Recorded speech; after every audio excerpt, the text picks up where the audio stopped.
All right, guys. Josh here with Wattsmart here with part two of the money management series. Thanks for coming back and checking this one out, guys. I'm real excited about this episode. Okay, so let's dive right in. Let's talk about what we've already established. We've already established that building credit is key, right? We at 18 years old, we got a credit card. We've started using it. We've been using it for the last couple of years. Good payment history. We're paying it off every month. We're not getting soaked in interest, right? We're not paying extra interest because we're paying it off every month. The other thing we've established is that we're saving 10% out of each paycheck, right? And we talked about doing that because that is going to give us the avenue to get into a house with a down payment. So we're establishing credit with good credit history. We're using our credit card responsibly. And we've also started saving 10% out of each check. So now here's where I'm going to talk to the blue collar guys, right? So let's say we're 3 years into this plan. We're 21 years old. We're learning our trade. We're getting a little bit of confidence in that trade. I kind of say you're getting the training wheels off, right? Like you can do some stuff by yourself. You know, you still need your journeyman there to kind of babysit you a little bit, but you're out there kind of dabbling on your own, right? This is when you want to invest in your tools, right? And the biggest reason why I say that is you invest in your own tools and your own little truck, you can go out and get a side hustle going. Now, what I mean by that is, friends and family. If you're, an electrical apprentice or, if you're a landscaper or if you're learning concrete, everybody always needs some shit done around their house, right? And if they know that, their cousin or their nephew, uh, Brian or, whoever, whatever your name is, if they know you can do those things, you bet your ass they're going to hit you up and be like, hey, like I have this little thing that I want to get done. Do you think you could help me out with that? I'll kick you some cash for that. That's perfect for a blue collar guy, man. And that's what I mean with some of these blue collar guys have a leg up, right? Like you have the opportunity to go out and make some extra cash, right? Now, this also ties into getting that first house. If you're a handy guy on the tools, you know a thing or two about a thing or two, you can make a lot of improvements to your house, which will help you flip that house. And if you're confident doing these things, you can buy a really shitty house for a good price and you can fix it up and you can get a ton of sweat equity there, right? And so that's also a part of this plan. But I don't want to jump too far ahead right now, but the next thing that I just or the last thing that I just touched on is acquiring your tools. You want to acquire your tools. You want to acquire yourself a little truck that's going to help you get out and get a side hustle going. Now, a little personal story about me. Um, the first trade I learned was auto body. I learned that in high school. I did the YB Tech Skill Center. I learned how to paint cars. I got a job in a body shop while I was in high school, and I learned a lot about it, man. I was able to do some side work on my own. Actually, for a lot of years, man, I painted cars up until I started Wattsmart. I mean, I was doing the first house I bought had a shop on it, and I was able to kind of make makeshift paint booth. And I made a pretty fair amount of cash doing that, and it helped me out tremendously. And so, if you're a trades guy, man, like if you're a hustler and you're an entrepreneur, like you should be looking for these opportunities. But to execute these opportunities, you got to have your tools, man, and you got to have a little truck. So, I mean, that's a huge thing. If you're real motivated, you can go out, after you get done with your 8 to 5 and you can go make some extra cash. So now remember that 10% rule from every check that includes your side work, man. Save that money. And I realize as a young person, there's a balance between, having a good time, buying some cool stuff, but also being responsible. So just be mindful of those things, and don't get me wrong, man. There's some times where you need to go out and spend some money on some cool shit. I mean, it's kind of what makes guys like us tick, right? Like you want to have You want to have a nice truck, you want to have cool stuff, but do it responsibly, right? Do it over time. Don't spend all your money on that stuff. Save some money. Just try to be mindful of that. I know it's hard, but try to be mindful of that. So we've been using a credit card for a couple years now. We have some solid payment history, and so we're building our credit, right? The next step in building your credit is getting into some sort of loan, right? And what I mean by that is a car loan is kind of the main thing that people would think about. But what we're trying to do is we're just trying to establish more credit history, right? So maybe you want to go buy a new dirt bike. Maybe you're a guy that could go pay cash for that. Or even if you could pay cash for it, you could consider financing it for a year, making payments on it for 12 months, and then paying it off. I mean, I still do that today with my personal credit. Even though I'm in a place where, I can go and pay cash for a new dirt bike, a lot of times I'll finance it for 6 to 12 months just to keep my personal credit active. And it helps with the credit score. It helps, it just helps in general, right? And so it's a great way to establish more credit. A dirt bike loan, a car loan. If it's an expensive car loan, you might need a co-signer. If that's the case, you gotta hit up mom, you gotta hit up dad, you gotta have that conversation with them. Hey, mom, dad, here's what I'm trying to do. I'm trying to establish credit. I want this car. I'm gonna pay it off in X amount. Like if you come to somebody with a plan and you say, hey, here's what I'm trying to do, here's what it costs, here's how much money I make, I can afford it. If you come to them with those details, more than likely they're going to help you out, man. Now, if you come to them with like no plan at all and you're just kind of like, well, I want to get a car and, well, I'm not sure how much insurance costs and I'm not sure about this. If you don't have the details, there's a solid chance that they might just say no. I mean, I know my dad would have said no. But my dad actually co-signed for a car for me before, and that was the conversation. Like I remember specifically, it was like, hey, I need a cosigner, and here's how much it costs. I made plenty of money, I could afford it. I just didn't have the credit established. And so, he actually helped me out with that. And it was a key step in me building some credit in order to level up to the next thing, right? And the next time I needed a car loan, I was able to have solid credit, excellent payment history. I had financed a dirt bike and that truck that was co-signed for. And when I went to buy the next truck, I didn't need a co-signer. And so and that's kind of the game with credit is you play the game. And what I mean by that is you pay your shit on time, you be responsible. And if you can do those things, then eventually you'll be able to get into these loans without cosigners and without help. So so let's so now that we've done this, we're at 18, we're doing a credit card. At 21, we've financed a vehicle or a bike or something. But meanwhile, we're still coming through that trade, and we've had good payment history, good work history. Like we've been employed now for 3-4 years. And if you can't tell, I'm kind of laying out the timeline of the plan, right? So at this time in the plan, we're going to say we're 4 years in. If you've been 4 years in the trades, hopefully with the same company, maybe, all the time it's not with the same company, but as you're gaining skills and as you're moving through the trade, you're making more money typically. If you're not, then you might want to reevaluate some things because, if you've been at a place for 4 years, you should be bringing value. I mean, if they've kept you around for 4 years, you're probably somewhat intelligent. They probably like you. You're probably bringing some sort of value to the company.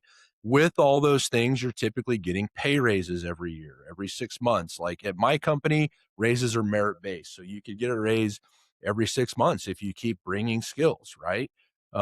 It just really depends on your company and where you're at. But in theory, you should be making more money from the time you're 18 to the time that you're 21, 22 years old. So on top of that, we're establishing good credit, we're saving money, we have a down payment, right? We have, $30,000, $40,000 sitting in there, hopefully, that we could throw at a down payment for a house. So at this point in your life, if you're thinking, 22, 23 years old, you might be thinking, all right, I might want to look at getting into my first house. I would highly advise somebody to do that as soon as they can, right? And with that first house brings so many more opportunities than just a house to live in. Um, like I look at real estate as a investment, but it's an avenue where the blue collar guys can do really good because most of us have skill sets, right? Or most of us have friends that have skill sets. If I'm an electrician and I'm on job sites all the time, like I'm meeting sheetrockers, I'm meeting painters, I'm meeting concrete guys, I'm meeting flooring guys. Like I have a whole team of guys that I've met on these jobs that I can trade work with, I can trade services with, right? And so, or you get a good deal on it because it's like, hey, I have this relationship with this guy who does flooring, and being that it's my house, he's going to hook me up, and I'm going to put it in myself because I can watch some YouTube videos and I can figure it out, right? Like I'm one of those guys that I can sit there, I can watch a few videos, I can figure it out, I can go spend a couple $100 on the tools I need, and my new house has new flooring, and it cost me, a fraction of what it would cost, the white collar guy that has no skills in the trades and the guy that has to go hire a contractor and pay full retail. And so that's what I mean by the blue collar guys have a major edge in this department, right? Like you can buy a shitty house, live in it for 2 or 3 years, fix it up, and then you have an asset that you can sell for a large amount of money, right? Now, this is a realistic thing and this is not a hard thing to do. And this is why I laid this plan out, right? You get into, let's say, your first house. I'm going to use this for example. Your first house, you want it to be a fixer upper, especially if you're that blue collar guy, right? And it might not be in the best neighborhood, right? It might not be the house that you want to live in forever. I mean, it's not going to be the house you want to live in forever because we're using this first house as a way to level up to the next thing, right? And the next thing being a bigger, better house, or the next thing being, potentially like some money to start your business. So either way you look at it, though, the first house is not your forever house. Your first house is an avenue to get into the next thing, right? And that's why I like to say, the shittier you can buy it, and obviously it still has to be good enough to qualify for a loan. And so, you're not going to be able to buy one that's real, real bad. You're going to have to buy something that still qualifies for a loan. But those houses are out there. You can get those fixer uppers that are still in decent livable shape, but they need stuff, right? They need a yard. They need, the electrical updated. They need flooring, and you can get a good deal on these houses, right? By knowing some of the right realtors and knowing some of the right people. Now, um, once we get into this first house, there's a lot of ways that you can help pay for that house, right? A young bachelor guy in the trades, you have some homies that probably want to rent a room. That's a good way to do it, man. Let's just use round numbers here. You get into your first house. Let's say the payment is $1,500. We'll use round numbers, and let's just say you can rent a couple of the rooms out to your buddies for $500 a piece. Well, now your house payments only $700. So if you think outside of the box with some of these things, you can really start to make it pencil, and you can even make a few bucks on renting your rooms out. That's another way to kind of look at that. Now, with this first house, like I said, man, it's a fixer upper. You're going to gain appreciation just by owning the house over the next 3 years, but you're also fixing it up, right? and you're going to be diligent about this, right? You're not just going to be like, oh, I'm going to do, just a little bit here and a little bit there. No, like you're gonna look at this like a business plan, and you're gonna attack it, right? You're gonna make a plan. You're gonna say, hey, this is what the house needs. It needs, let's just say, it needs flooring, it needs paint, it needs a yard, it needs a fence. And you're gonna budget for these things, right? You're gonna come up with a budget. You're gonna come up with a plan. It might be a 2-year plan. It might be a 3-year plan, just depending on how bad and big these repairs are and how much money it's going to cost you. But you're going to come up with a plan, right? Because at the end of this 2 to 3 years, we're going to say you're anywhere from 25 to 27, depending on when you bought it. But at the end of this 3 years, 2 years, however long it takes you to flip this house, you want to be able to use that to parlay you into the next move. Now, the next move could be just getting a bigger, better house, right? And there's nothing wrong with that. You sell this house, you make $100,000. Well, now you have a fat down payment to go get into that next house. That maybe you want to just stay at the next house and it's a better house. Maybe you want to take that $100,000 and you want to go and cash buy a little shitty house with your money and then flip it and keep parlaying that into more money, right? Or what I like is you could sell that house, get into another one, right? You have a nice little down payment to get into a decent house that you're going to live in for the next 5-7 years. And you're going to use the rest of that money, that $70,000, $80,000, whatever it is.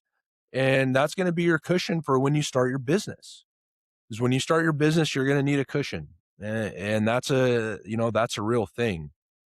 But using that first house as an avenue to get to any three of those next steps is, I mean, man, dude, it's the way to do it. It really is.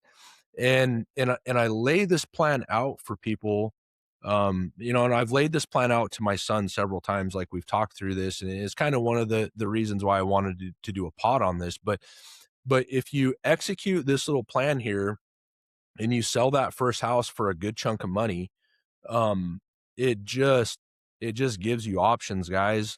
It gives you options to get into, the next thing.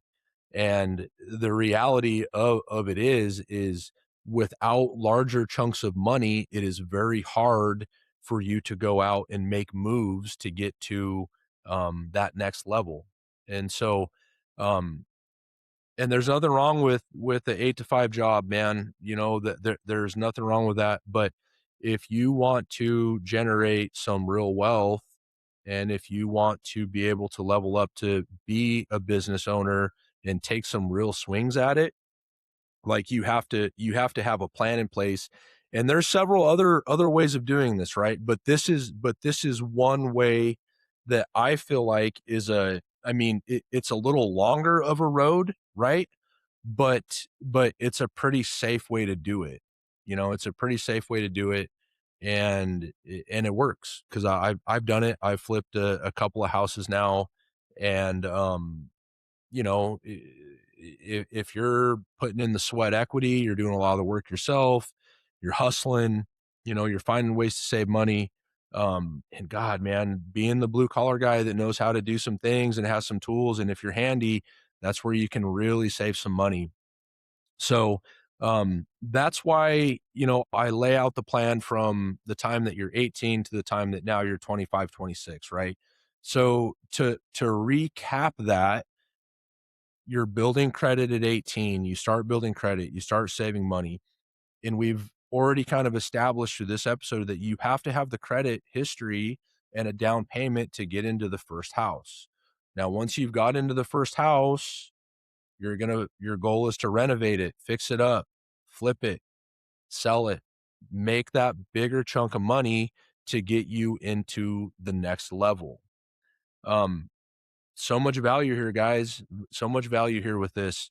And this isn't rocket science, but this stuff isn't like, This isn't glamorous, Instagram get rich quick shit. This is like, hey man, I'm in the trenches. I'm building my own credit. I'm building my own life. I'm learning to trade. Like this is a realistic plan, right? Um, because I've done it. I've done it myself. I've seen homies do it. I've seen other investors do it.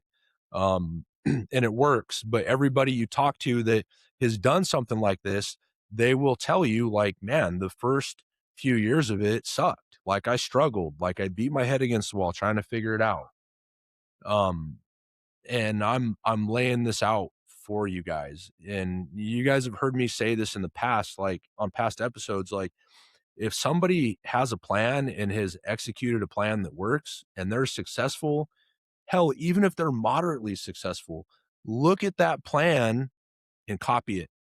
Don't reinvent the wheel. It doesn't have to be reinvented. It can be, and you can make tweaks to the wheel, but it doesn't have to be completely reinvented. If somebody's went through a scenario and has proved that it works, then don't overthink it, man. Just take that blueprint and execute it. So the next thing that I'm gonna get into is we talked about flipping the house. We've talked about how the blue collar guys have a massive opportunity here with the sweat equity into your house. We touched on getting roommates to help you pay for the house once you've gotten it. We talked about making the improvements over 2 to 3 years to capture all that money at the end when you go to sell it. Um, let's see here. What else did I have on the list? Okay, yeah. So the reality of this plan is, if you buy the house right and you make the proper improvements, you can make $100,000 on flipping a house. Um, I mean, and I would safely say that I feel like you could do that in today's economy, in today's market. Um, I just did a house last year, bought it real well, and I opted to turn that house into a rental.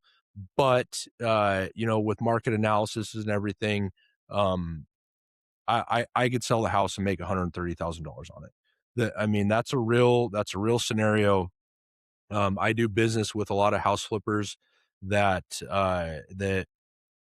would say that's possible. I mean, it's not possible on every one of them, but it is possible to make large amounts of money in buying houses, fixing them up, and reselling them. So what I want you guys to realize that um, if you want to continue getting to the next level, whether that is, starting your business or buying another house or buying another house to flip, like you have to have good credit. You have to have good work history, and you have to have, after you've bought that house and when you're looking to level up to the next level, you got to have some big chunks of money, right? And one of the safest ways that I feel to acquire those bigger chunks of money is through, rehabbing that first house and selling it for a good profit. Um, in the next episode, the last episode, what I'm going to talk about is I'm going to break down what it takes financially to use the skills that I've laid out for you guys. I'm going to try to break some of these skills into what it takes to own and operate a business, right? And it's probably not going to be a real long episode because we've already kind of talked about how we've gotten to that point. But once you own a business, I mean, there's a lot more money that can potentially be coming in, and how you manage that money is very important. There's some different methods that I'm gonna talk about. Um, and yeah, man, it's just, I find this stuff fascinating. And if you can master the financial piece of this stuff, it's just as valuable as the stuff you're learning in the trades, right? The stuff with your hands. I feel like that's where a lot of trades guys kind of fall short is in that department. Um, a good mentor of mine once told me, and I'll never forget this, but he said the war is won in the office. And that's a very true statement, man. And you could take that a lot of different ways. But the way that I take that is, the guys who can manage their office, and there's a lot that goes into that, right? Like managing an office is, managing the finances, managing your bids, managing your P&L reports, making sure your jobs are coming in, like making sure you're not losing money. Like there's a lot to that, right? But those are all like stuff that trades guys don't really think about. They're consumed with learning their trade. They're consumed with being the best electrician or being the best carpet guy or being the best concrete finisher. And you have to have those things. Like I can't stress that enough. Like you have to be the best at your trade to jump out there and do it on your own. But you also have to have the office side of things, and you have to know those things, and you have to know your numbers, and you have to know how to manage money, and you have to know what to do when you start getting large amounts of money, right? That's where it gets really hard and it gets really tricky, and those are the things I'm going to talk about in the last episode. All right, guys, this is Josh with Wired Wattsmart, and we'll see you on part 3. Peace.